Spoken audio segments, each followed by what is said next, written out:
আসসালামু আলাইকুম এভরিওয়ান। আশা করি আপনারা সবাই ভালো আছেন। আপনাদের সাথে আজকে আমি একটি নতুন বিষয় শেয়ার করব। আজকের ভিডিওটি নতুন উদ্যানকারীদের জন্য গুরুত্বপূর্ণ।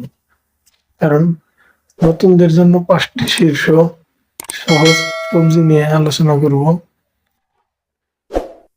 আপনি কি সহজ সবজি খুঁজছেন? সহজে জন্মায় এই ধরনের সবজি খুঁজছেন? তাহলে আজকের ভিডিওটি আপনার জন্য। কারণ আজকের ভিডিওটিতে আমি সহজ ৫টি সবজির নাম বলবো এবং শেয়ার করবো বিস্তারিত, যা নতুন উদ্যানকারীদের জন্য খুবই গুরুত্বপূর্ণ এবং সহজেই এই সবজিগুলো ফলে এবং প্রচুর ফসল রূপরেখা হয়। নতুন উদ্যানকারীদের জন্য প্রথম সবজি উৎপাদন করা খুবই মানে খুবই কঠিন একটি জটিল একটি বিষয়। এই জন্য আজকের ভিডিওটিতে থাকছে ৫টি সহজ ধরনের শীর্ষ ৫টি সবজির। এই সবজি ৫টির যেরকম মানে বীজ থেকে শুরু করে আপনার বীজের দাম কম, তারপরে সব দিক থেকে আর কি সাশ্রয়, আপনার পরিশ্রম একটু মোটামুটি কম লাগবে কিন্তু প্রচুর পরিমাণ ফলবে। অল্প পরিশ্রমে এই সবজিগুলো বেশি পরিমাণে ফলে। এই জন্য আপনাদের সামনে আজকে এই ৫টি সবজি তুলে ধরবো। আপনারা যারা নতুন সবজি বাগান করতে ইচ্ছুক তারা এই ৫টি মধ্যে হয়তোবা ৫টি অথবা ২-৩টি আপনারা যা পারেন এখান থেকে সবজি চাষ করেন, তাহলে আপনারা ইনশাআল্লাহ সফল হতে পারবেন। এই সহজ ৫শ সবজিগুলো আপনাদেরকে উৎসাহিত করবে সবজির বাগান করার জন্য। কেননা এগুলো অল্প পরিশ্রমে বেশি পরিমাণে উৎপাদন হবে। থেকে আপনারা নিজেরা আত্মবিশ্বাস অর্জন করবেন যে আমার দ্বারা সম্ভব, হয়তোবা আমি ভালো সবজি উৎপাদন করতে পারবো। এই জন্য আপনারা এই সহজ ৫টা সবজিগুলো আগে চাষ করবেন, তাহলে আপনারা বুঝতে পারবেন যে কিভাবে সবজি চাষ করতে হয়। নাম্বার ১, গাজর। গাজর খুবই একটি জনপ্রিয় সবজি। আপনারা চাইলে চাষ করতে পারেন।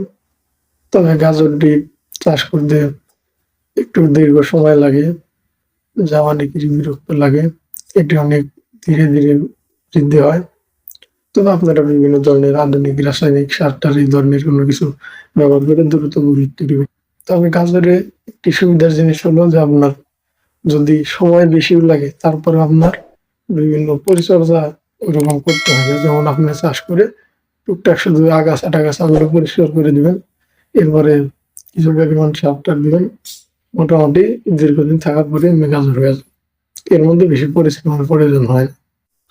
তবে নাম্বার ২, টমেটো। টমেটোর চারাটা একটু কষ্টকর হয়ে যায়, কারণ এটি চারা জ্বালাতে অনেক দীর্ঘ সময় লাগে।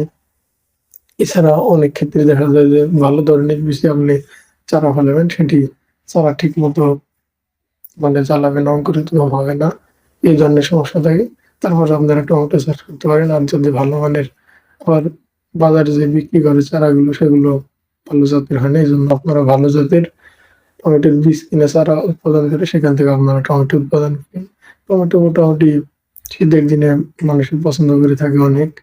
বিশেষ করে যারা শীতের দিনে অনুষ্ঠান করে তারা টমেটো নিয়ে থাকে। টমেটো মোটামুটি ম্যাক্সিমাম মানুষই পছন্দ করে থাকে।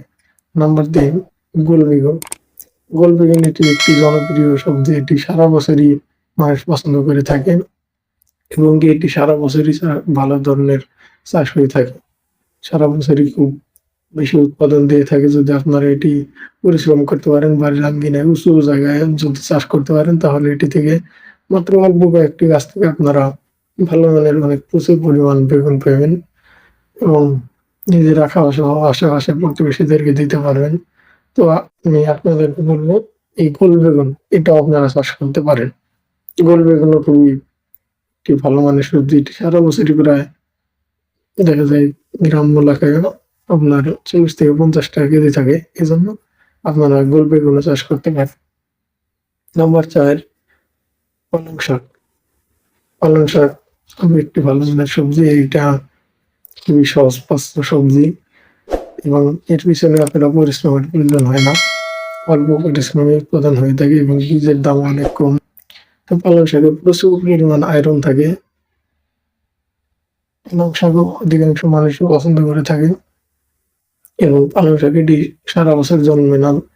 পালং শাক আপনারা শুধুমাত্র এই যে শীত মৌসুমে চাষ করতে পারবেন। তো শীত মৌসুমে এটি অল্প পরিশ্রমে জন্মে, এটি খুবই সহজপাচ্য, আপনারা চাইলেই পালং শাক চাষ করতে পারেন।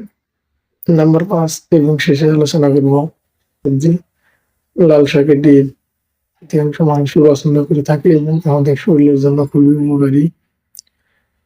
তো লাল শাক উৎপাদন খুবই সহজ প্রক্রিয়া। লাল শাকের মধ্যে তেমন একটা পরিশ্রম করতে হয় না। আপনারা মোটামুটি একটু